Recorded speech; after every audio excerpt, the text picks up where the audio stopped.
अस्सलामुअलैकुम। Of camera stories के एक न्यू एपिसोड के साथ मैं हूं Mazhar Malik. Thank you so much and love you so much आप सबके प्यार भरे फीडबैक का। ये हर स्टार्ट में मैं जो लफ्ज़ बोलता हूं, thank you so much and love you so much, एक शख्स भी मोहब्बत का इजहार करे फीडबैक में तो मुझे बहुत ज़्यादा खुशी होती है। यहाँ पे एक नहीं, पूरी फैमिली है जो मोहब्बत का इजहार करती है, MMTV फैमिली। और स्पेशली ऑफ कैमरा स्टोरी की मैं बात करूँ, आप लोग अपने कीमती टाइम में से टाइम निकाल के इस कहानी को सुनते हैं। रात हो, दिन हो, शाम हो, जब भी टाइम मुयस्सर आए। और मुझे पता है कि ये 40 मिनट, 30 मिनट या 1 घंटा जो भी स्टोरी का टाइम है, ये आपकी ज़िंदगी में एक सुकून फ्राहम करता है। एक कुछ लम्हे दुनिया को भूल के आप उस कहानी में खो जाते हैं। वो आपका टाइम बहुत अच्छा गुजरता है। ट्रैवल करने वाले जो गाड़ी पे हों, ट्रेन पे हों, बस पे हों, ट्रक चला रहे हों, उनका सफ़र बहुत अच्छा गुजरता है। और जो है, जो घरों में हैं, बेचैनी से वो इसका इंतज़ार कर रहे होते हैं। तो ये जो एहसास है कि आप लोगों के लिए इतना ये सुकून का माहौल फ़राहम करती है, तो फिर मैं चाहे जितना भी बिज़ी हूँ, आज भी शदीद बिज़ी हूँ, सुबह से जिस इलाके में हूँ बिजली नहीं थी, इंतज़ार कर रहा था, मेरे 3 साढ़े 3 घंटे ज़ाय हो गए, इसलिए कोई काम नहीं किया कि पहले ऑफ कैमरा स्टोरी रिकॉर्ड कर लूँ, उसके बाद मैं आगे चलूँगा।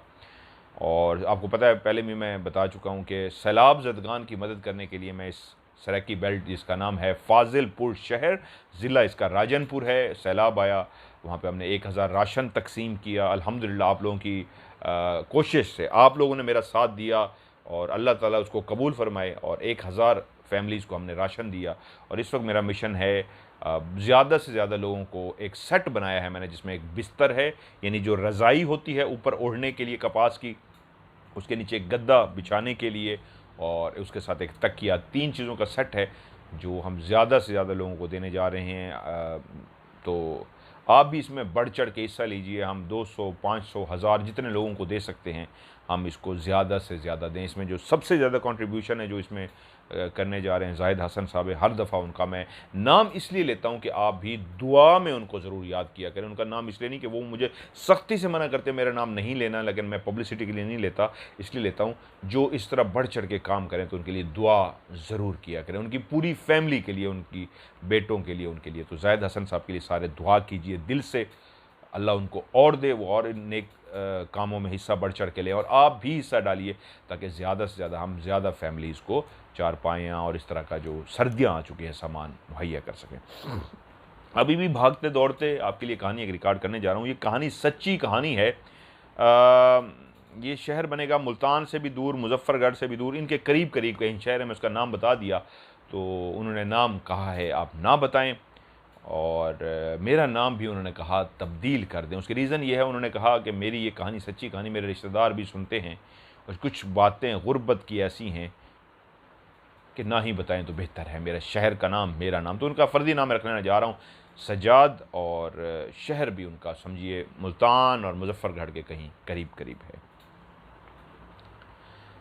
कहते हैं, जब होश संभाला तो घर में पाया, मैं बड़ा हूँ, मुझसे छोटी मेरी बहन है। माँ बाप के बीच में बहुत रख रखाव, इज़्ज़त और एहतराम का रिश्ता है, प्यार का रिश्ता है। घर में बहुत कम लड़ाई झगड़े होते हैं। माँ एक ऐसी माँ दी थी, जो भी हालात है, वाले सब ज़मीनों से थोड़ी सी ना होने के बराबर जो छोटी सी ज़रिया आमदन थी, वो ज़मीन जिससे सिर्फ गुज़र बसर होता था, कि किसी के आगे हाथ नहीं फैलाना पड़ता था, उससे जो भी आमदनी आती थी, तो वाल्ला अल्लाह का शुक्र अदा करते हुए उसमें बच्चों की भी तरबियत कर रही थी, तालीम का बंदोबस्त भी, और घर को भी अल्लाह का बार बार शुक्र अदा करते हुए चला रही थी। हमारी जो जो छोटी छोटी ख्वाहिशात थी, मैं बड़ा था, बहन छोटी थी, वो दोनों मियाँ बीवी भरपूर कोशिश कर रहे थे कि हम जितना इनको मुहैया कर सकते हैं, जितना हमारी इस्तात है इन बच्चों के लिए, हम करें। स्कूल में दाखिल करा दिया, तालीम का सिलसिला जारी रहा। एक छोटा सा घर जो 2 कमरों पे मुश्तमिल था, उसका एक सहन था, और दूसरी तरफ बने हुए बाथरूम थे। अमूमन घरों देहातों के अंदर जितने भी इस वक्त घर हैं, बहुत कम अब वक्त रह गया, मतलब वक्त तब्दील हो गया, तो लोग अटैच बाथ भी बनाने लगे हैं कि बेडरूम है तो साथ ही अटैच बाथ है, वरना उससे पहले हमेशा यही माहौल रहा है। अब भी बहुत ज़्यादा गांव में ऐसा ही होता है कि आप घर के अंदर दाखिल हुए हैं तो एक बिल्कुल अलग साइड पे वॉशरूम बनाए जाते हैं और उसके बाद एक बड़ा सा सहन होता है और आगे 1 2 3 जितने भी कमरे बनाने चाहते हैं कमरे बनाए जाते हैं। बरामदा भी कुछ घरों में लाजमी होता है। पहले सहन होता है, फिर एक बरामदा होता है और उसके पीछे कमरे होते हैं। बरामदा कहते हैं एक ऐसी जगह को जो कमरे के आगे शेड सा बनाया हुआ होता है। शेड से मुराद वो भी उसी तरह सीमेंट का, उसी तरह छत की तरह का होता है, लेकिन एक हिस्सा ओपन होता है, दूसरा हिस्सा कमरे के साथ टच हो रहा होता है। इस घर के अंदर एक बचपन से जो कहता है, सजाद कहते हैं, हम देखते आ रहे थे, एक नीम का काफ़ी बड़ा दरख्त था जिसका तना लकड़ी का था, बहुत बड़ा था और ऊपर से इस तरह उसने छाँव की हुई थी कि पूरे घर के लिए वो छाँव का बंदोबस्त करता था। उस सहन के नीचे हम, गर्मी अगर होती थी, अंदर लाइट नहीं आ रही, तो जो कुछ चारपाइयाँ होती थीं उसी दरख्त के नीचे, नीम का वो दरख्त था, उसके नीचे चारपाइयाँ बिछी होती थी और हम वहीं दिन को भी बैठते थे, रात को भी अक्सर उसी सहन में सोते थे। हमारी ज़िंदगी, हमारा गुज़र बसर बहुत अच्छा हो रहा था। ज़िंदगी ने पलटा खाया, हालात कुछ इस तरह के हुए कि वालिद साहब का हाथ तंग से तंग होता गया।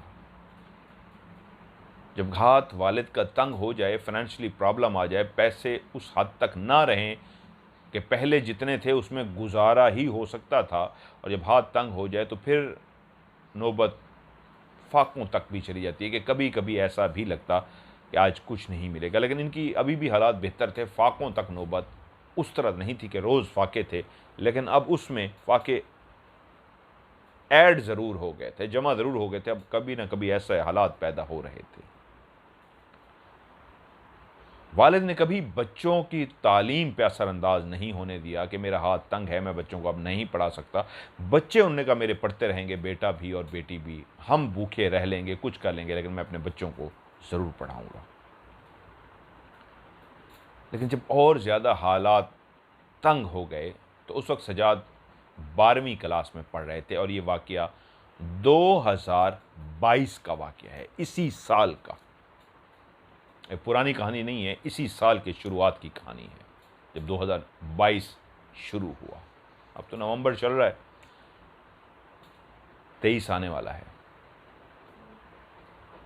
वो कहते हैं हालात जब इतने टाइट हुए तो वालिद साहब ने फैसला किया, उस सहन के अंदर मौजूद वो जो एक कब का इस घर का, फैमिली का हिस्सा बन चुका था, छाँव देता था, गर्मियों में बिजली ना होने की वजह से ठंडी हवा मुयस्सर आती थी, जो अपना अपना सा था, इस घर का हिस्सा था, वो नीम का दरख्त वालिद ने फैसला किया कि मैं इसको कटवा दूं और बेच दूं। और उसके बाद वालिद साहब ने बाहर से बंदे बुलाए जो दरख्तों को काटते थे और उनको कहा, दरख्त काट दीजिए। एक नीम का दरख्त जिसकी कोई ज़ुबान नहीं होती, लेकिन एक माँ की तरह छाँव किया होता है, हवा मुहैया करता है, जब उसको काटा जा रहा था वो कितना ज़ख्मी हो रहा था, उसके अंदर कोई चीखो पुकार थी, उसके अंदर कोई आवाज़ दे रहा था, उसके साथ क्या माजरा था, या उसको अपने तने को, अपने पत्तों से, अपने टहनियों से, शाखों से क्या प्यार था, किसी और मखलूक का बसेरा था, कोई कुछ नहीं जानता था। काटने वाले दरख्त को काट रहे थे, यहाँ तक के दरख्त को काट दिया गया। एक आम सी बात थी, एक दरख्त था, घर के अंदर मौजूद था, काटा इसलिए गया था कि इसकी लकड़ियों को बहुत मोटा था और उसकी लकड़ी बेचनी थी उन्होंने, और बेचने से उनके पास पैसे आने थे, तो इस काटने का मकसद भी यही था कि इससे कुछ और गुज़र बसर का सामान मुहैया करेंगे, कुछ और खाने पीने का बंदोबस्त हो जाएगा। उस दरख्त को भरपूर तरीके से उठा लिया गया, उस दरख्त की एक एक टहनी, शाख, पत्ते की भी घर में सफाई कर दी गई, क्योंकि जब दरख्त को काटा जाता है तो बहुत गंद सा फैल जाता है। तो लेने वाले दरख्त का तना भी ले गए, लकड़ी भी ले गए, शाखें, टहनियाँ, पत्ते, सब कुछ उठा के ले गए, सफाई भी कर दी उस घर के अंदर कि गंद जो पड़ा था वो ख़त्म हो गया। 5-6 घंटे का जो एक प्रोसेस था दरख्त को काटने था वो मुकम्मल हो चुका था और दरख्त पहुंच गया था उस आरे पे, उस जगह पे जहाँ पे उसको ख़रीदा गया था और उसके बदले पैसे दिए जाने थे। शाम हो गई। शायद घर के इन मकीनों को, घर के रहने वालों को उस दरख्त के साथ जो मोहब्बत थी, तो वो दुख ज़रूर हो रहा था कि अब वो छाँव नहीं रहेगी। वो इस घर का हिस्सा था। हम उसको बहुत याद करेंगे, हम उसको बहुत मिस करेंगे। वो छाँव देने वाली माँ की तरह का हिस्सा जो था वो इस घर से चला गया, लेकिन सब जानते थे गया क्यों। कोई शौकिया नहीं गया था, मजबूरी में गया था। दुखी दिल के साथ सब अपने अपने बिस्तर में चले गए, सोने के लिए लेट गए। तकरीबन ये कोई 10:30 पौने 11 बजे का टाइम था। उनका दरवाज़ा खटखटाया गया। उनके वालिद साहब उठे, दरवाजे के पास पहुंचे। कौन है? आवाज़ दी जाती है, पहले पूछा जाए।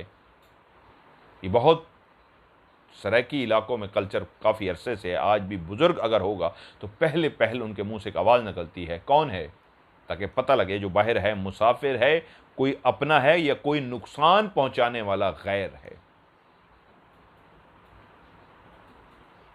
जो नाम बताया गया वो बिल्कुल साथ वाले हमसाए थे। वाले साहब ने फ़ौरन दरवाज़ा खोल दिया पहचान के कि हमसाए आए हैं। उन्होंने कहा जी खैरियत? इस वक्त 11:15 का टाइम हो रहा है। तो उन्होंने कहा जी हमें महसूस हुआ है कि आपकी छत पे कोई चोर आए हुए हैं। मेरे बेटे ने देखा है और उसके बाद उसने मुझे जब कहा अब्बू लगता है साथ वालों के घर पे कोई चोर हैं या क्या हैं, ऊपर साया है जो टहल रहा है, कभी इधर जाता है कभी इधर जाता है।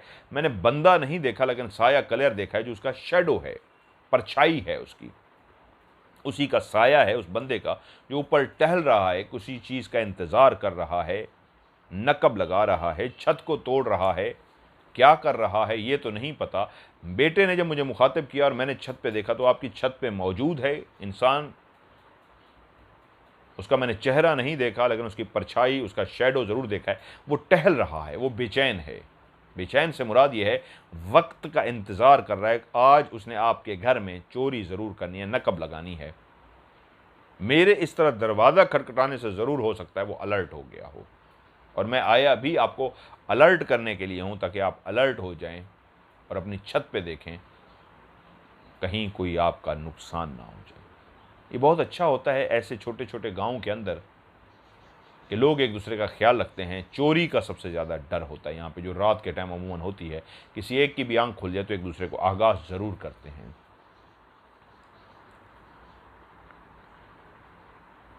उनका बहुत बहुत शुक्रिया आपका, कि आपने हमें आगाह कर दिया। हम गरीब से लोग हैं, फिर भी जो कुछ घर के अंदर है अगर ये भी कोई जालिम ले गया तो हमारा क्या बनेगा।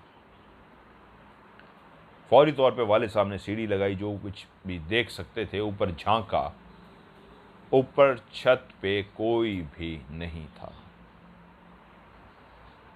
लेकिन अलर्ट ज़रूर हो चुके थे कि आज खुदा ना खास्ता जो आया था अभी चला गया है तो कहीं दोबारा ना आ जाए। लेकिन जब आप जाग जाएं और इस वजह से जागें कि घर पे कोई चोर है तो नींद कम ही आती है। तो घर वाले तकरीबन 2-3 घंटे तक जागते रहे कि कोई ऐसा हादसा वाक़या पेश ना आ जाए। रात को तकरीबन कोई 1 बजे का टाइम था। घर के अंदर से किसी के दौड़ने की आवाज़ आई। सहन के कच्चे फर्श पे जो भी था इस अंदाज में दौड़ रहा था, अगर वो चलता तो शायद आवाज़ आती या ना आती चलने की, लेकिन दौड़ने की वजह से आवाज़, कदम तेज़ तेज़ भागने वाले अंदाज में रखे जाते हैं तो उसकी आवाज़ ज़रूर पैदा होती है। तो जो भी था वो भाग रहा था, इसलिए बाहर सहन से भागने की जब आवाज़ आई, वालिद साहब फ़ौरन उठे और सहन में झांका तो बाहर कोई भी नहीं था। एक पहले से वो अलर्ट थे कि ऊपर कोई चोर है और अब भागने की आवाज़ उनने सुनी थी, तो वो उठ के बैठ के अपने चारपाई पे, ये मैंने आवाज़ सुनी है, कोई है। बेटा भी साथ में जाग गया, जो 12वीं क्लास का स्टूडेंट था, जिसका नाम सजाद है और जो कहानी सुना रहा है। और फिर उस भागने की आवाज़ को सजाद ने भी रात को सुन लिया। हाँ अब्बू जी, बाहर सहन से किसी के भागने के कदमों की आवाज़ आती है, कोई इंसान है जो तेज़ तेज़ भागता है। वो और अलर्ट हो के बैठ गए कि अगर घर की छत पे कोई चोर था, अब वो बाहर सहन में भाग रहा है तो इसका मतलब है गया नहीं है, वो इर्द गिर्द कहीं मौजूद है। इसी तरह रात काफ़ी टाइम वो जागते रहे। सुबह की अज़ानें हुई तो अब उनको यकीन आ गया कि अब जो भी है, अब वो कोई ऐसा काम नहीं कर सकता, क्योंकि रोशनी निकलने का मतलब ये है, अज़ान होने का मतलब ये है कि इर्द-गिर्द के लोग भी जाग जाएंगे। कुछ लोग मस्जिद में नमाज़ पढ़ने के लिए जाते हैं और इंसानी ज़िंदगी की शुरुआत होनी शुरू हो जाती है फ़जर की अज़ान के साथ ही। इसलिए वो दोनों बाप बेटा सुकून के साथ सो गए। अगले दिन वो अपने काम काज में मसरूफ़ रहे। रूटीन की जो ज़िंदगी थी, उसके जो काम सर अंजाम देने थे वो दिए, और रात आ पहुंची। अपने अपने बिस्तर में लेट गए, वो सो गए, आंखें बंद कर ली, नींद भी गहरी आ गई। रात का कौन सा पहर था, कोई भी टाइम नहीं जानता था कि उनके कानों ने किसी के हंसने की आवाज़ सुनी। हंसने की आवाज़ उनके सहन से आ रही थी, कोई उनके सहन के अंदर हंस रहा था, जैसे कोई कहका लगा के हंसता है। बाप भी उठ गया, सजाद भी उठ गया। कहका इतनी ऊंची आवाज़ में लगाया गया था, जो गहरी नींद में थे और अभी टाइम क्या था नहीं जानते थे, लेकिन उस कहके की आवाज़ से जाग गए थे।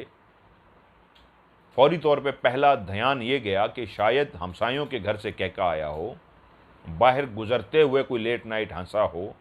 टाइम तो वो जानते नहीं थे। एकदम से उठ के बाहर दोनों बाप बेटा सहन में आ गए। खड़े होकर इर्द गिर्द देखते रहे, कहीं से भी कोई आवाज़ नहीं थी। जो आवाज़ आई थी, जिस कहके की आवाज़ पे वो जागे थे, वो किसी साथ वाले के घर से थी या गली से थी, नहीं जानते थे। अलर्ट ज़रूर थे, एक रात पहले ऐसा वाक़या हो चुका था। वापस आए, बिस्तरों में लेट तो गए, लेकिन आंखें खुली थीं। बाप ने बेटे से पूछा कि तुमने सुनी है आवाज़? उसने कहा जी अबू जी, कहके की आवाज़ थी। तो बाप ने कहा हाँ, मैंने भी यही कहके ही की आवाज़ सुनी है, कोई ज़ोर ज़ोर से हंसा है। खामोशी के साथ अपने बिस्तरों पे लेटे हुए थे कि दोबारा बाहर से कहके की आवाज़ आई। जैसे ही कहके की आवाज़ आई, बाप अपनी चारपाई से उठा तो बेटा भी साथ में उठ गया। अब ये क्लियर हो चुका था, क्योंकि वो दोनों जाग रहे थे। कहका ना हमसायों के घर से था, ना गली से था, कहका सहन से आ रहा था। अभी कहके की आवाज़ ही सुनी थी कि उनके कानों ने एक रोने की आवाज़ सुनी। ये किसी औरत के रोने जैसी आवाज़ थी, जैसे कोई औरत बैन करती है, मातम करती है, रोती है, वैसी ही एक आवाज़ थी। जो दोनों कहके पे परेशान थे, एकदम से उठे, चलते हुए बाहर सहन में आ गए। तो उनके कानों ने अब दोबारा से उस रोने की आवाज़ को भी सुन लिया, जो उसी सहन में सिमत का तयन नहीं हो रहा था, लेकिन लगता ऐसे था जैसे जिस जगह पे दरख्त था, उसी जगह से रोने की आवाज़ आ रही है। करीब गए, आवाज़ बंद हो गई। या अल्लाह, क्या माजरा है। दौड़ने की आवाज़, फिर छत पे कोई खड़ा था, हंसने की आवाज़, ज़ोर से कहका कोई लगा रहा है। मर्दाना आवाज़ थी कहके वाली, और औरत के रोने की क्लियर आवाज़ भी सुन पा रहे थे बाप बेटा। पीछे उनकी माँ भी चलती हुई आ गई, जो जाग चुकी थी, और बिस्तरों को खाली पाया तो पूछा क्या हुआ। कहा पहले हंसने की आवाज़ आई है, अब रोने की आवाज़ आती है। और माँ भी वहीं मौजूद थी, एक दूसरे को बता रहे थे कि दोबारा से क्लियर रोने की आवाज़ आई, जो एक औरत थी जो बैन कर रही थी। बैन भी ऐसा था जैसे किसी का कोई मर गया हो और उस पे रोया जाता है। माँ भी परेशान हो गई, कहती है कि ये वाली आवाज़ जो इस तरह औरत की रोने की आई है। तो उन दोनों ने सर हिलाया। हाँ। तो माँ ने भी कहा बेटे की तरफ मुखातिब करके कि बेटा तुमने सुनी? सजाद ने कहा हाँ माँ जी, मैंने क्लियर इस आवाज़ को सुना है, पहले भी सुन चुका हूँ। शौहर की तरफ मुखातिब हुई कि ये तो क्लियर आ रही है, और इसी घर के सहन से आ रही है, हमारे इर्द गिर्द से आ रही है, ये क्या माजरा है। उसने कहा समझ नहीं आ रही, कल आप लोगों को नहीं बताया, रात को सहन के अंदर दौड़ने की आवाज़ें थी, आज जो तुमने सुन ली इससे पहले हंसने की आवाज़ थी, और अब रोने की आवाज़ है। कुछ देर वहीं पे खड़े रहे, वापस थोड़ी देर के बाद अपने अपने बिस्तर पे आ गए, क्योंकि अब वो रोने वाली आवाज़ कुछ देर के लिए खामोश हो गई थी। बिस्तर में लेट गए, लेकिन नींद कोसों दूर थी। जब आपके सहन से रोने की आवाज़ आ जाए तो फिर आप कहाँ सो सकते हैं। वो बिस्तर पे तो लेटे हुए थे, लेकिन तीनों को नींद नहीं आ रही थी। एक बेटी थी जो अभी तक गहरी नींद सो रही थी। कब किस टाइम सो गया किसी को कोई एहसास नहीं था, लेकिन नींद है, कांटों पे भी आ जाती है। नींद आ गई, तीनों सो गए। आज दरख्त को काटे तीसरा दिन था। ये 9-10 बजे का टाइम था कि एकदम से इत्ला मिली। सजाद को पता लगा कि उसके वालिद साहब को दिल का दौरा पड़ा है।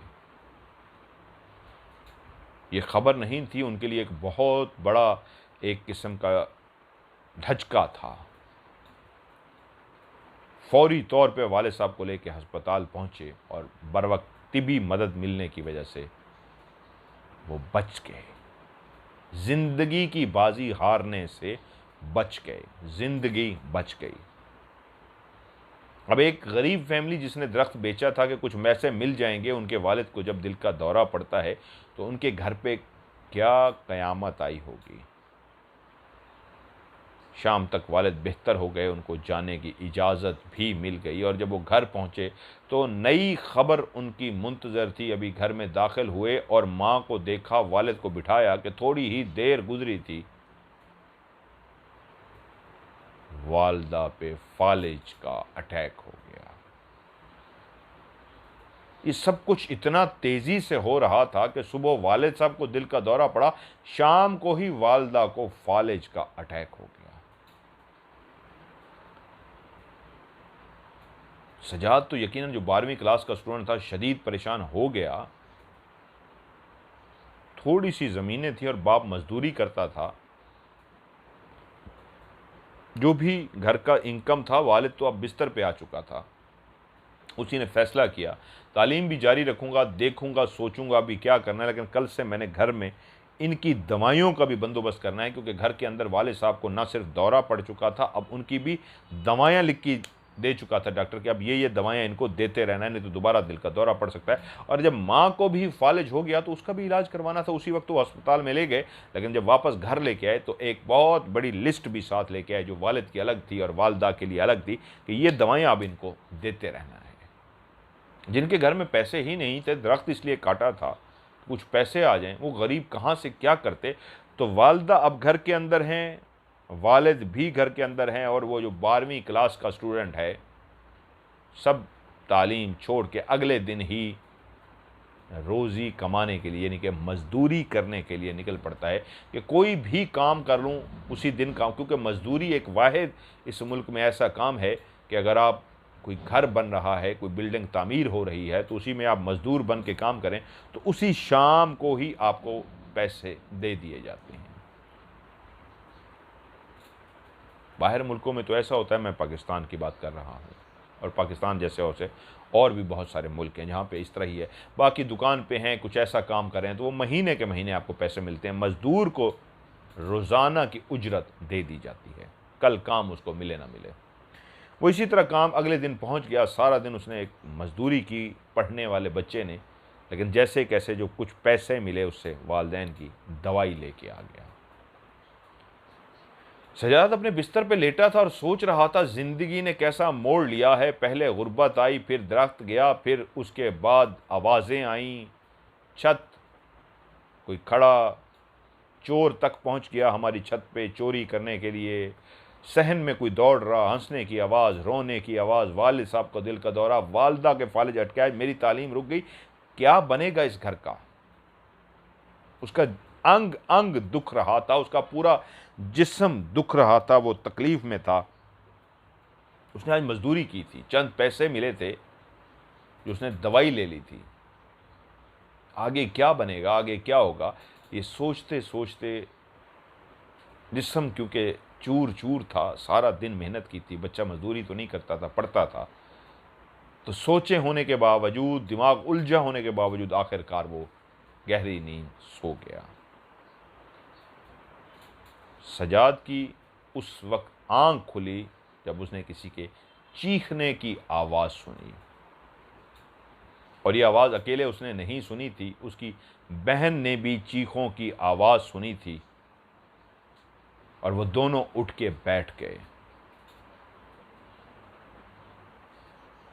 ये चीखों की आवाज़ किसी और की नहीं, उनके बाप की आवाज़ थी। सजाद भागता हुआ अपने बाप की चारपाई के करीब पहुंचा तो उसकी निगाह पड़ी, वो जिस चारपाई पे उसका बाप लेटा था वो चारपाई उल्टी हुई है और उसका वालिद ज़मीन पे पड़ा है, चारपाई उसके ऊपर पड़ी हुई है। फौरी तौर पे उसको समझ आ गई कि मेरे वाले साहब जो चारपाई पे लेटे थे गिर तो सकते हैं, लेकिन चारपाई उनके ऊपर कैसे उल्टी हो गई। फौरी तौर पे बहन को आवाज़ दी जो पीछे ही खड़ी हुई थी, भाग के आई और उसको कहा पकड़ो और इसको उठाओ।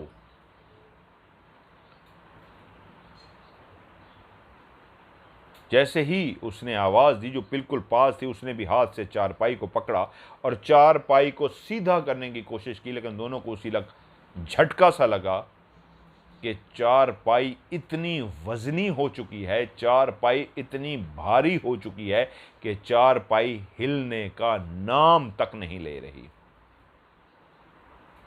और उसी वक्त उन दोनों की निगाह साथ वाली चारपाई पे पड़ी तो पता लगा माँ कुछ इशारा कर रही है, जिसको फालिज का एक पूरा हिस्सा ख़त्म हो चुका है, मुंह उसका टेढ़ा है लेकिन कुछ कहना चाह रही है, सांस उसका फूला हुआ है, आंखें उसकी ऐसे खुली हैं जैसे खौफ के आलम में खुलती हैं, आंखें ऐसे खुली हैं जैसे इंसान कुछ देख लेता है तो खौफजदा हो जाता है, और ऐसे ही तेज़ तेज़ उसकी सांस चल रही थी, वो तेज़ तेज़ सांस ले रही थी। अभी तक बाप था जो चारपाई के नीचे पड़ा था और जोर जोर से चीख रहा था। एक चारपाई को आराम से एक नौजवान जो 12वीं क्लास का स्टूडेंट है वो एक आराम से इस तरह उठा के खड़ा कर दे, एक हाथ से भी किसी को कहें तो वो एक हाथ से भी उठा के उसको सीधा कर दे, लेकिन इस वक्त बहन भाई दोनों हाथों का जोर लगा रहे थे, लेकिन चारपाई इतनी वजनी हो चुकी थी कि चारपाई हिलने का नाम भी नहीं ले रही थी। तभी उनको अंदाज़ा हो गया कि इस चारपाई का इतना वज़न बन चुका है जो वालिद साहब के ऊपर पड़ा हुआ है, जिसकी वजह से वो चीखो पुकार कर रहे हैं। पूरा भरपूर जिस्म का जोर लगाने के बावजूद भी जब बहन भाई चारपाई को ना हिला सके तो सजाद भागता हुआ घर से बाहर निकला। रात के उस पहर साथ वालों का दरवाज़ा पीटना शुरू कर दिया। वो इतनी तेज़ी से इतने ज़ोर ज़ोर से दरवाज़ा पीट रहा था कि वो भी हड़बड़ा के उठ बैठे। या अल्लाह खैर ये क्या हुआ है, कौन है जो इस तरह दरवाज़ा तेज़ तेज़ ज़ोर ज़ोर से खटखटा रहा है। वो बाहर आए, आवाज़ से पहले पूछा अंदर से कौन, तो उसने कहा मैं आपका हमसाया सजाद हूँ। फ़ौरन दरवाज़ा खोला गया। क्या हुआ सजाद बेटा? उसने कहा जल्दी से आइए, 2-3 लोग जल्दी से आइए, वालिद साहब को मदद की ज़रूरत है। उन्होंने अपने बेटों को भी बुलाया तो 4-5 लोग वो जमा हो गए, भागते हुए घर के अंदर दाखिल हुए। अभी तक वही सिचुएशन थी, बेटी अजीब से अंदाज में खड़ी हुई थी, माँ का अभी तक सांस फूला हुआ था और बाप की अभी भी चीखने की आवाज़ें आ रही थी, चारपाई उसके ऊपर पड़ी थी।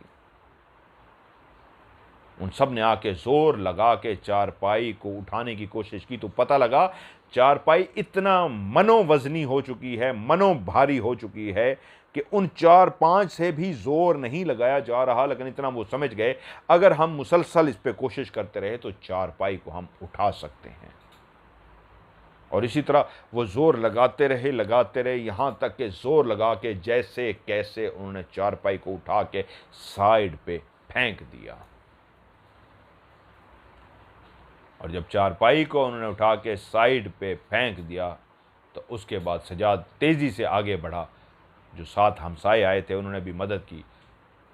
सजाद के वालिद को उठाया गया और उसके बाद दूसरी चारपाई पे मुंतकिल किया गया। उस चारपाई पे इसलिए नहीं मुंतकिल किया गया कि वो सब अजीब से होके खड़े थे कि चारपाई इतनी वजनी कैसे हो गई है।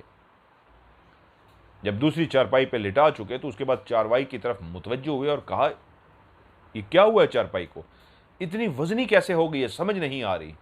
तो सजाद बोला ये बात मुझे भी नहीं समझ आ रही। मैंने और मेरी बहन ने जब उठाने की कोशिश की तो वाले साहब नीचे थे और ये इतनी वजनी हो चुकी है कि हम 2 नहीं उठा सके, मुझे आपको बुलाना पड़ा। तो अंदाज़ा लगाइए कि इसका ये सारा वज़न वालिद साहब के ऊपर पड़ा हुआ था, तभी वो चीख रहे थे।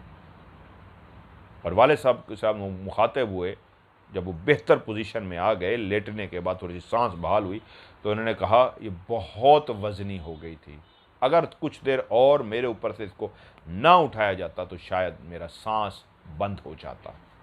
और सांस बंद होने का मतलब है कि मेरी जान निकल जाती, क्योंकि ये इतनी वज़नी थी। तो सब मुखातिब हुए, हुआ क्या था? उन्होंने कहा मुझे कुछ भी नहीं पता कि रात का पहर था कि मैं सो रहा था, गहरी नींद में था, कि एकदम से मुझे लगा कि मेरी चारपाई हिली है। मेरी आंख खुली और मुझे ऐसा लगा जैसे ज़लज़ला सा आया है, जिसकी वजह से मेरी चारपाई हिल रही है।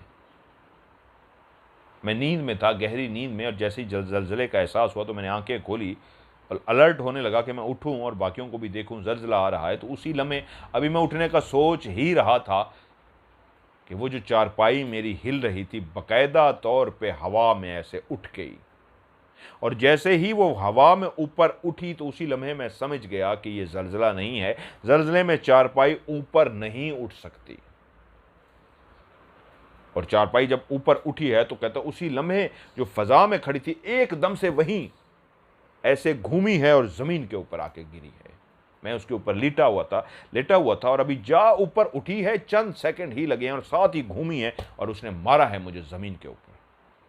और जैसे ही ज़मीन पे मैं गिरा हूँ, ये चारपाई उल्टी मेरे ऊपर गिर गई है और उसका वज़न इतना ज़्यादा था कि मुझे लगता था मेरा सांस बंद हो जाएगा, मैं मर जाऊँगा। बहुत वज़न आ गया था, ऐसा लगता था जैसे इस चारपाई पे कोई 10-15 लोग बैठ गए हों, उनका वज़न आ गया हो और वो मेरे ऊपर पड़ी हुई थी। वो सब समझ गए, सजाद के वालिद साहब जो बता रहे थे, ये नॉर्मल बात नहीं थी, ये अनहोनी थी। ऐसी बात जिसमें जिन्नात ही इस तरह का काम कर सकते होते हैं, खुद से कोई भी ऐसा काम नहीं हो सकता। हमसाये तो अपने घरों को चले गए, लेकिन उसके बाद यही हुआ, सुबह किसी मस्जिद के जो कारी साहब हैं उनको बुलाया जाए और उनसे कहा जाए कि आप हिसाब लगा के बताएं कि ये घर में क्या हो रहा है।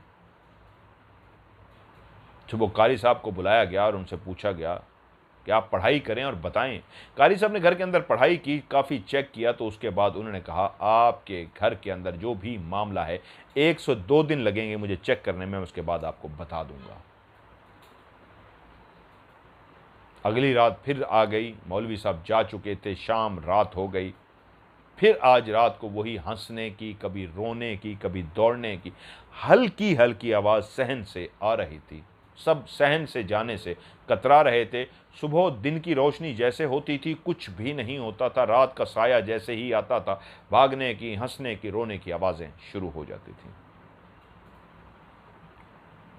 रात जैसे कैसे काट ली।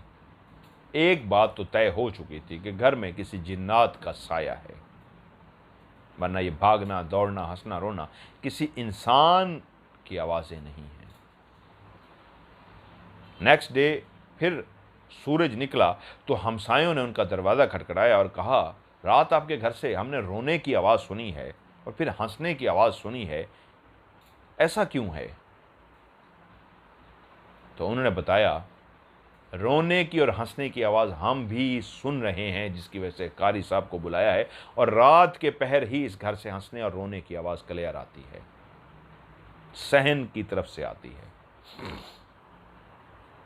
2 दिन बाद कारी साहब ने आके बताया कि मैंने आपके घर की पढ़ाई कर ली है। आपके घर में जो नीम का दरख्त था, जब आपने उसको काटा तो उसके ऊपर जिन्नात का पूरा कबीला आबाद था। बहुत ज़्यादा जिन्नात का यहाँ पे बसेरा था और कई अरसे से वो इस दरख्त पे रह रहे थे। जब आपने उस दरख्त को काटा तो उनका घर भी उजड़ गया।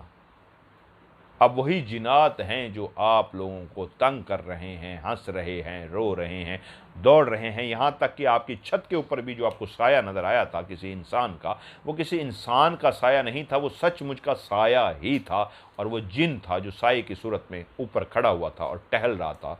वो बेचैन था क्योंकि उसी सुबह उसके घर को उजाड़ा गया था और वो उसी रात को आपकी छत के ऊपर बेचैनी से टहल रहा था।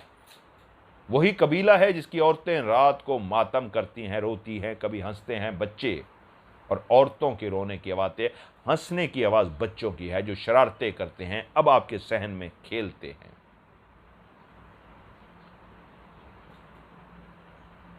उन्होंने कहा कारी साहब इसका कोई तोड़ करके दीजिए। उसने कहा मुझसे काम बहुत आगे है, मेरे पास ऐसी ताकत नहीं है कि मैं इस कबीले को यहाँ से निकाल सकूँ। आप लोग भी पढ़ते रहिए, मैं भी पढ़ता रहूँगा, कोशिश करते हैं, लेकिन है बहुत मुश्किल। एक गरीब का कुल सरमाया उसका घर ही होता है, सर छुपाने को एक ठिकाना जो घर कहलाता है।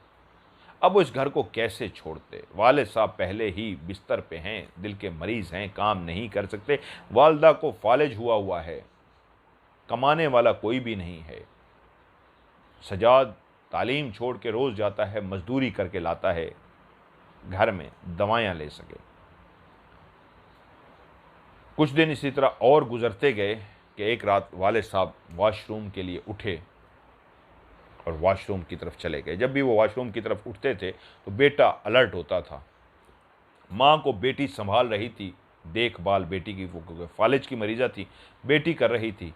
सजाद बाप का ख्याल रख रहा था। वालिद साहब वॉशरूम के लिए गए तो वो बैठ गया कि वालिद साहब वॉशरूम से वापस आए, तसल्ली से मैं उस वक्त सोऊंगा जब देख लूँगा कि वालिद साहब बिस्तर पे लेट गए। उसको भी नींद आ रही थी, वो सारे दिन का थका हुआ था, मेहनत मजदूरी करके आया था। उसकी आंख लग गई, उसने दोबारा देखा कि वालिद साहब के कमरे का दरवाज़ा खुला हुआ है। वो समझ गया कि वो कमरे में जा चुके हैं। उसने कहा चलें, वालिद साहब खैरियत से कमरे में चले गए हैं अपने में, अब मैं सो जाऊं। चारपाई पे लेटे उसको थोड़ी ही देर हुई थी, वो गहरी नींद, दोबारा से सो चुका था, थका हुआ जो था, मजदूरी करके जो आया था, कि उसके चारपाई को हिलाया गया। जैसे ही उसकी चारपाई को हिलाया गया वो एकदम से उठ के बैठ गया। उसको ऐसे लगा जैसे ख्वाब में डर सा गया है, नींद में कुछ हुआ है, या उसको महसूस हो रहा था चारपाई को जैसे हिलाया गया है।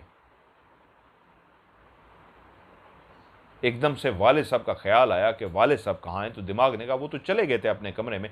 फिर भी दिल में आया जाओ वालिद साहब को देख के आयो। वो अपनी जगह से उठा, वालिद साहब के कमरे में गया तो देखा चारपाई खाली है, वालदा लेटी है।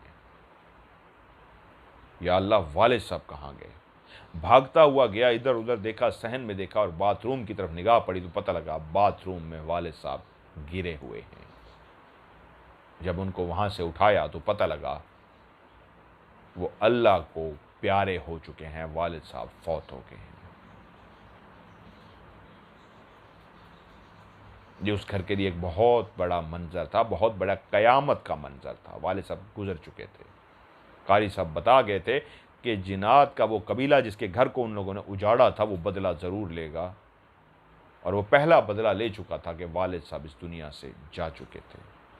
उस घर में रोना धोना शुरू हो गया, और ना सिर्फ रोना धोना शुरू हुआ, यकीनन सी बात है एक घर उजड़ गया था, और वो इस वजह से उजड़ा था, जिस घर को उन्होंने उजाड़ा था वो तो बशर थे, उन जिन्नात को, छुपी हुई मखलूक को देख नहीं सकते थे। अगर उनको पता होता कि इस नीम के दरख्त पे जिन्नात का बसेरा है वो कभी भी ऐसा ना करते। लेकिन जब उनको पता ही नहीं था, गुर्बत के हाथों मजबूर होकर उन्होंने काट दिया, और बाद में पता लगा हमने किसी का घर उजाड़ा है, अब वो भी हमारा घर उजाड़ देंगे, तो वो और खौफजदा थे, क्योंकि जानबूझ के उन्होंने कैसा कुछ भी नहीं किया था, अनजाने में हुआ था जो भी था। कफन दफन और उस मरने वाले को उसके आखिरी सफ़र पे रवाना किया गया, और उसके आखिरी सफ़र का ठिकाना, उसकी आखिरी मंजिल जो कब्र थी उसमें उसको पहुंचा दिया गया।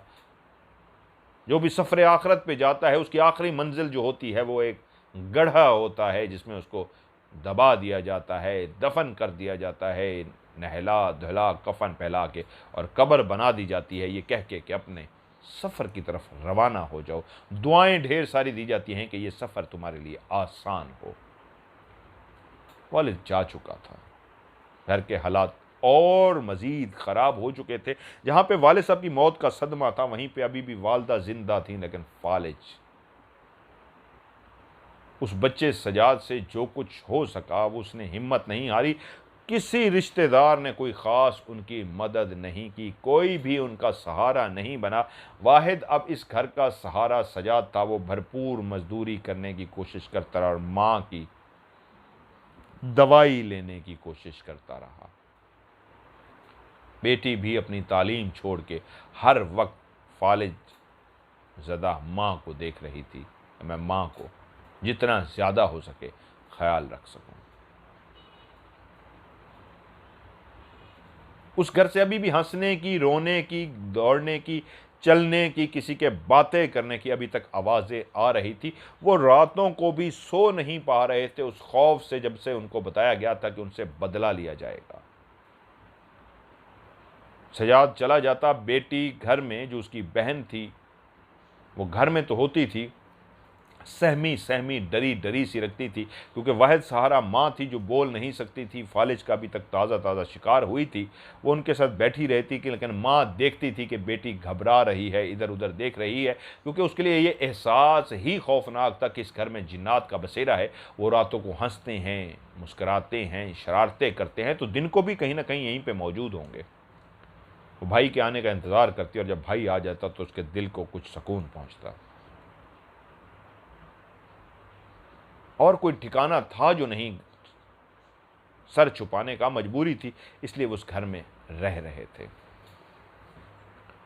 बेटी ने फैसला किया, अगर भाई मजदूरी शुरू कर चुका है तो मुझे भी हाथ बटाना चाहिए। उसने अपनी तालीम छोड़ी, माँ की भी देखभाल कर रही थी। उसने सिलाई मशीन किसी से पकड़ी और सिलाई मशीन पे उसने कपड़े सीने शुरू कर दिए कि मैं भी दवाई लेने में भाई की मदद कर सकूं, कि घर का खर्चा भी चल चुका है, क्योंकि भाई जो कमाता था वो दवाई पे लग जाते थे।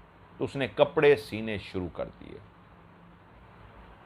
अभी उसने कपड़े सीने शुरू ही किए थे कि फिर खुदा का पैगाम आ गया, फरिश्ता भेजा गया, और फरिश्ता आके माँ को भी अपने साथ रूह कब्ज करके ले गया। माँ भी चल बसी, माँ भी अल्लाह को प्यारी हो गई, फौत हो गई।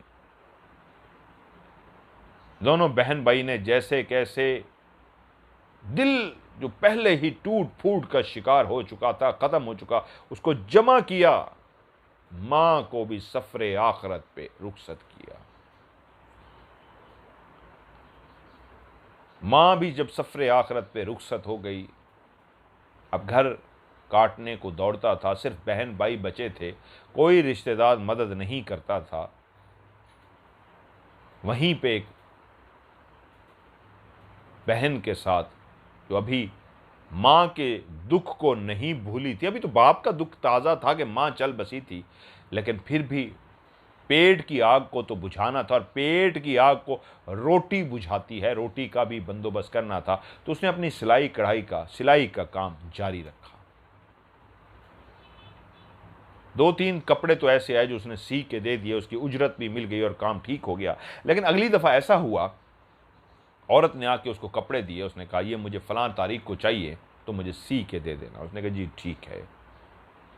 कपड़े उसने बैठ के सिए, और जब सी लिए तो उठा के सामने एक दराज जो रखी हुई थी, उसमें मट्टी भी ना हो, ट्रंक के जो सामान था उस जगह पे उसने एहतियात से रख दिए कि आज की डेट है, उसने आना है, मैं उसको दे दूंगी। और ऐसे ही हुआ कि वो खातून अंदर दाखिल हुई और कहा मेरे कपड़े सिल चुके हैं। जो उसने कहा जी आपके कपड़े सिल गए हैं। उन्होंने कहा दे दो। वो उठी और जाके जैसे ही उस जगह पे हाथ मारा तो वहाँ पे शापर नहीं था, उन कपड़ों वाला जो उसने सी के वहाँ पे रखा था। उसने कहा शापर कहाँ गया। वो ढूंढना शुरू हो गई, पूरे घर में ढूंढा, इधर उधर, अभी कुछ देर पहले ही तो रखा था, पूरे घर को ढूंढ लिया, तो शापर कहीं से भी नहीं मिला। तो उस औरत को उसने कहा आप नाराज़ ना हो, अपने घर पहुंचिए, मैं फौरी तौर पे आपको पहुंचा जाती हूँ, मेरे ख्याल में मैं कहीं इधर उधर रख बैठी हूँ, मिल नहीं रहा। औरत जानती थी ये बच्ची है, इसको मदद की ज़रूरत है, तो रोज़गार इसका लगा हुआ है, मैंने इसलिए इसको कपड़े दिए थे, मिल जाएंगे। औरत ने कहा ठीक है बेटा, ढूंढ के मुझे पहुंचा दो।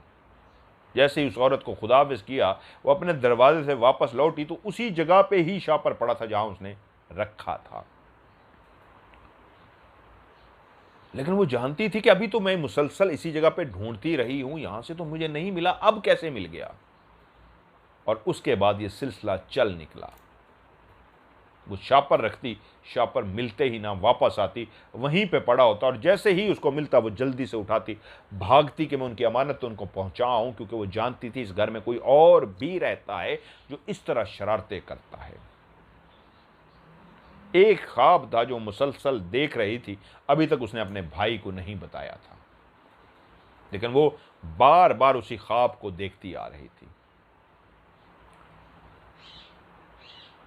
दूसरी दफ़ा फिर जो वाक़या हुआ, उसने जो कपड़े सिए, तो उस कपड़े को जब वो देने लगी उस औरत को, तो उस औरत ने खोल के देखा, जिस तरह चेक करते हैं सिलाई ठीक हुई है, तो उसने देखा उस पर इस्त्री का निशान है, वो जली हुई है। जैसे किसी कपड़े के ऊपर इस्त्री रख दी जाए और कुछ देर पड़ी रहे तो वो कपड़ा जल जाता है, तो उस पर ऐसा ही निशान था, इस्त्री से उसको जला दिया गया था। और वो हैरान हो गई कि उसने ऐसी कोई हरकत नहीं की थी, वो बेचारी ऐसी हरकत कर भी कैसे सकती थी कि किसी के कपड़ों को जला दे। उसने कहा, बाजी मैंने आपके कपड़े नहीं जलाए, मैंने इसको बिल्कुल एहतियात से रखा था, यकीन मानिए मेरा, ये कैसे हुआ मैं नहीं जानती। वो औरत भी जानती थी कि एक गरीब बच्ची है, मेहनत कर रही है। उसने तरस खा के माफ़ कर दिया। उसने कहा मेरा नया सूट बर्बाद हो गया। उसने कहा बाजी मैंने नहीं किया। शायद औरत भी कुछ देर किसी सोच में गुम खड़ी रही, लेकिन उसके बाद उसको एहसास क्या हुआ, उसने कहा ठीक है मुझे दे दो। वो चुप करके ले गई। लेकिन रात को उसने भाई को बताया, भाई कभी कपड़े गायब हो जाते हैं मुसलसल, आज तो हद होगी, कपड़ों को जला दिया गया है इस्त्री से। भाई के पास भी कोई ऑप्शन नहीं था, खामोश बैठा रहा, उन आंसुओं को छुपाता रहा जो बहन से वो छुपा रहा था। जब बहन सो गई तो वो रोता रहा, मैं करूं तो क्या करूं। कोई पैसा बंदा नहीं मिल रहा था कि जिसको मैं ढूंढ के लाऊं। कारी भी जवाब दे गया था जो इसको निकाल सके।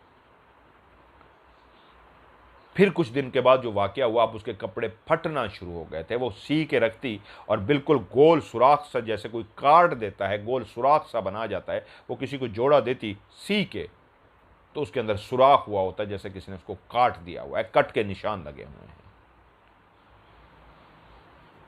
कभी कोई लड़ पड़ता और कभी उसके दिमाग पे चढ़ जाता कि ये कैसे तुमने हमारे कपड़ों को बर्बाद कर दिया। दिमाग से चढ़ने से मेरा उसका दिमाग खा जाता कि नहीं छोड़ना तुम्हें, तुमने हमारा नया कीमती सूट बर्बाद कर दिया है। लेकिन बहुत सा टाइम ऐसा भी बीच में था जिसमें ठीक रहता था, 8-10 सूट सी दिए, ठीक हो गए। फिर उसमें कोई इस तरह का वाकया बीच में आ जाता था, कभी कटा हुआ सूट, कभी इस्त्री खराब हुआ, और ज़्यादा जो होता था वो मिलते ही नहीं थे, वो तो अक्सर हो रहा था। और वहीं पे एक अजीब सा काम हुआ। उसने एक सूट को बैठ के रोते हुए, सिसकियों के साथ, माँ को याद करते हुए, बाप को याद करते हुए सूट को सी दिया। पूरा सूट सिलाई हो गया। उसने यूं उठा के पूरा सूट देखा, सिलाई देखी, सब कुछ देखा, सूट बिल्कुल ठीक था। और जब वो शॉपर में उठा के रखने लगी तो कहा उसने, खुदा का वास्ता इसको कुछ ना करना, मैं बहुत गरीब हूँ, मैं थक चुकी हूँ। वो डर भी रही थी, मुखातिब उन्हीं को कर रही थी दिन की रोशनी में जिन्होंने रात को आके, शाम को, दिन को किसी टाइम भी जला देना था, काट देना था या गायब करना था। उसने कहा खुदा का वास्ता है मेरे इस कपड़े को कुछ ना करना, मैं बहुत गरीब हूं।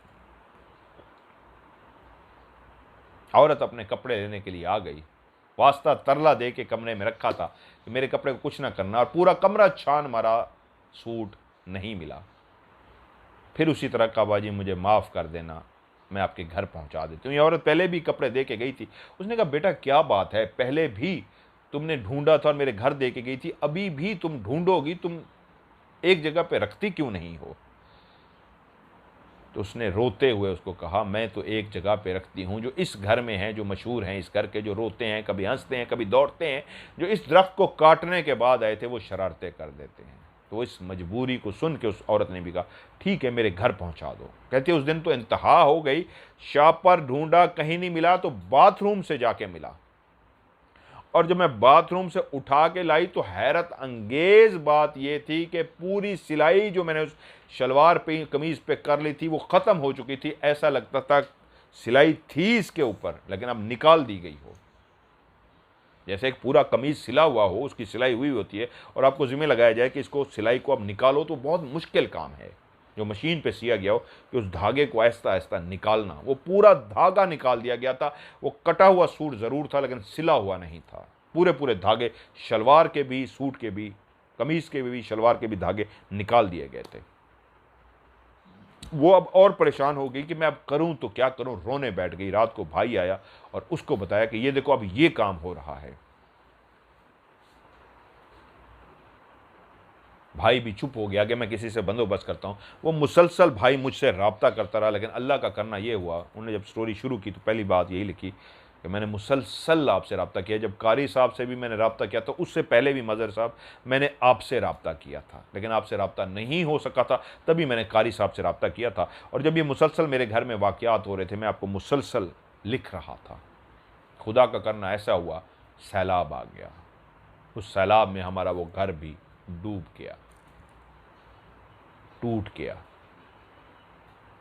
जिस शहर के अंदर हम हैं, इस शहर का एक स्कूल बना हुआ है, सरकारी स्कूल, जिसमें हमें फिर पनाह दी गई। मैं, मेरी बहन और एक और बहन भाई हैं, हम एक कमरे में जाके रुके और अभी तक हम उसी कमरे में रिहाइश पजीर हैं, जो स्कूल का कमरा है। और उन्होंने कहा, मज़हर साहब, अभी जब मैं आपको कहानी रिकॉर्ड कर रहा हूँ, वॉइस मैसेज में उन्होंने मुझे कहानी भेजी है कि जब मैं आपकी कहानी रिकॉर्ड करके भेज रहा हूँ तो अभी भी मेरे सामने वाले दरवाजे को ज़ोर से मारा गया है, और वो क्लियर इस अंदाज में मारा गया है, ना कोई हवा है, ना कोई आंधी तूफान है, ना कुछ इस तरह का है, ना कोई इंसान था सामने। मैं खुद बैठा हुआ और सामने मैंने देखा है कि कम दरवाजे को ज़ोर से ऐसे मारा गया। मैं समझ गया हूँ वो मखलूक जानती है कि मैं आप तक वो सारी बातें पहुँचा रहा हूँ व्हाट्सएप के वॉइस मैसेज के ज़रिए। तो उन्होंने गुस्से में इस दरवाजे को मारा है। उसके बाद वो रोना शुरू हो गए हैं वॉइस मैसेज में। फ़ोन बंद हो गया है, यानी कि फ़ोन बंद से मुराद जो वॉइस मैसेज वो रिकॉर्ड करा रहे थे, रोते रोते उन्होंने बंद कर दिया। फिर उसके बाद दोबारा से शायद नॉर्मल हुए, उन्होंने दोबारा से वॉइस मैसेज दोबारा किया, माजरत ख्वाह हूँ, मैं अपने जज्बात पे कंट्रोल नहीं रख सका। जिस तरह गुस्से में मारा गया था, मुझे रोका गया था। तो वहीं मेरी बहन जो मेरे पास बैठी रो रही थी, जब मैं कहानी रिकॉर्ड करा रहा था, सारी मेरी बहन भी बैठी रो रही थी, वो भी आपकी कहानी सुनती है। तो उसने कहा, भाई मज़हर साहब को ये भी बता दो, जो मैं मुसलसल ख्वाब देख रही हूँ, जो मैंने आपको भी नहीं बताया क्योंकि आप उनसे कहानी के ज़रिए रब्ता करने जा रहे हैं, तो वो बाकी मैसेज देखें ना देखें, कहानी को ज़रूर देखते हैं। तो इस मैसेज को सुनेंगे तो उनको बताइएगा कि मेरी बहन कह रही है, मैं ख्वाब मुसलसल देख रही हूँ कि ख्वाब में कुछ औरतें, बच्चे और जिन्नात जो बहुत ही भयानक हैं, बहुत ही अजीबो-गरीब खौफनाक से हैं, वो मुझे आके कहते हैं, हम तुम्हारे पूरे घर को मार देंगे, हमने तुम्हारे बाप को भी मार दिया है, तुम्हारी माँ को भी मार दिया, तुम दोनों को भी मार देंगे। और यही ख्वाब मैं बार बार देखती आ रही हूँ कि वो कहते हैं, हम तुम्हें और तुम्हारे भाई को भी मार देंगे, हम तुम्हें और तुम्हारे भाई को भी मार देंगे। बार बार यही ख्वाब आ रहा है। वो अभी भी बैठी मेरे साथ रो रही है। आखिरी जुमला उन्होंने कहा, मदर साहब पता नहीं ज़िंदगी कितनी है, गुर्बत का ये आलम है कि घर तक नहीं है, डूब चुका है, और हम एक कमरे में पनाह लिए हुए हैं जो स्कूल का कमरा है, कब ये हमसे यहाँ से निकाल दे, नहीं पता कौन सा ठिकाना है, कहाँ जाएंगे, क्या करेंगे। आपसे एक रिक्वेस्ट है, अगर आप राज करना चाहते हैं तो वो टूटा फूटा मेरा घर अभी भी अवेलेबल है, आप आके वहाँ पर राज प्रोग्राम करें। अभी भी उस मखलूक का वहाँ पर बसेरा है, हमारे साथ भी बेशक आ गए, रहते अभी भी उस घर में हैं। वही दरख्त है वहाँ जहाँ पर उनका कभी घर था, जो उनका दरख्त था और उस दरख्त में उनका घर था, बसेरा था, अभी भी उनका उसी घर पे कब्ज़ा है। उन्होंने हमें निकाल दिया उस घर से।